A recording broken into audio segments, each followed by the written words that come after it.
everyone, welcome back to my channel.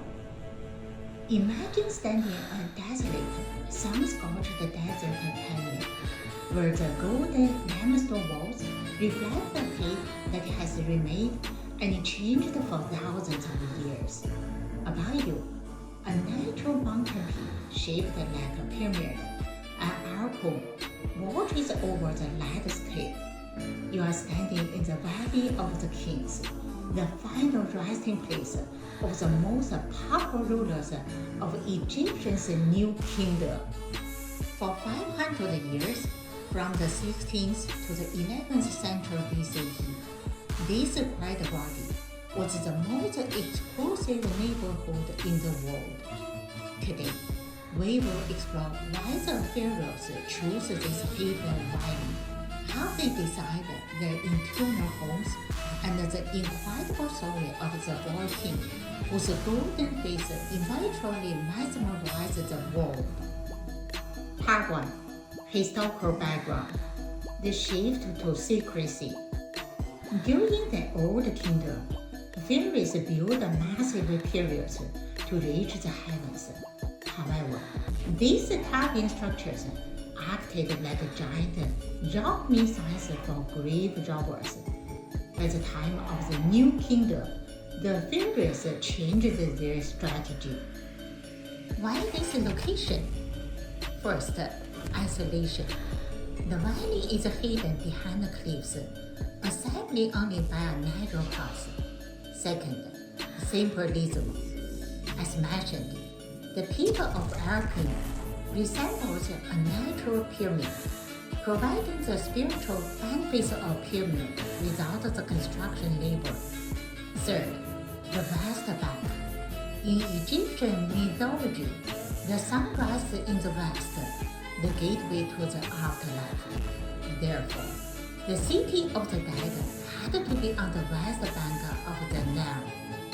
Starting with Thutmose first, the pharaohs abandoned the pyramid and began carving their tubes deep into the beating rock, hoping that the secrecy would protect their journey to the gods.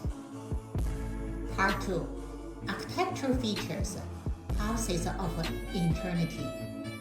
A tube in the Valley of Kings is not just a hole in the ground.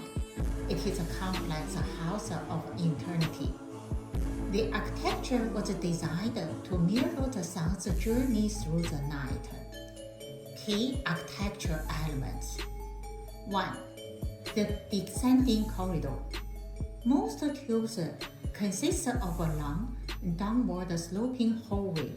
This represents the passage into the underworld. 2. The ritual shaft. To prevent flooding and deter robbers, architects often carved deep vertical shafts in the middle of the corridor. 3. The burial chamber. At the very end lies the sarcophagus chamber. This was the golden hall, often supported by pillars and decorated from floor to ceiling. No two tubes are alike. Early 18th dynasty examples, such as Thutmose III, venture back or zigzagging passages to confuse intruders, while later tubes like Ramesses II are straighter and more elaborate, with multiple side chambers for grave goods, furniture, jewelry, chariots, and provisions for the afterlife. 3. The artwork. The most breathtaking feature, however, is the decoration.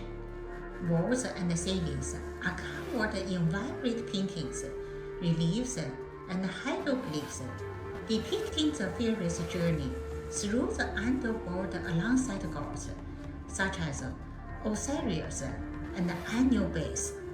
Magical texts from the Amjad, the Book of Gates, and the Book of Dead guide the soul through the 12 period hours of night.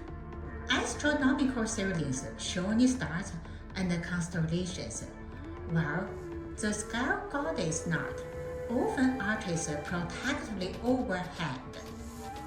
made from nature pigments like lapis lazuli and oak. These colors, red for the desert, blue for the Nile, gold for divinity, have survived millennia in the dry climate. These elements were not merely artistic, they were essential to Egyptians' belief. The tube served as a portal to eternity, ensuring the Pharaoh's car or life force could live forever. Sealed doors and encrypted curses added spiritual protection, though, sadly, they rarely stopped ancient thieves. Part 3. The Legend, The Boy King and the Miracle of 1922. While most tombs were looted in antiquity, one story stands out as the greatest archaeological win in history: the discovery of Tutankhamun's tomb. By 1922, experts believed the valley was tapped out, but British archaeologists Howard Carter and his benefactor Lord Carnarvon refused to give up. On November 4th, a water ball accidentally tripped over a stone-step buried under debris. That step led to a sealed door. When Carter finally made a tiny hole in the second door and peered inside with a candle, Carnarvon asked, "Can you see anything?" And Carter's famous reply was, "Yes, wonderful things." They found over 5,000 artifacts, including the iconic solid gold death mask. The legend isn't just about the gold, it's about the fact that Tutankhamun was a minor king who died at 19. If a minor king had this much treasure, we can only imagine what the great Ramesses II must have been buried with before the robbers got to him. Conclusion: the Valley of the Kings is more than a cemetery. It is a testament to the human desire for immortality. It shows us a civilization that did not view death as the end, but as a grand transition. Today, the valley faces new stress humidity from the breath of thousands of tourists. It's a new grave robber.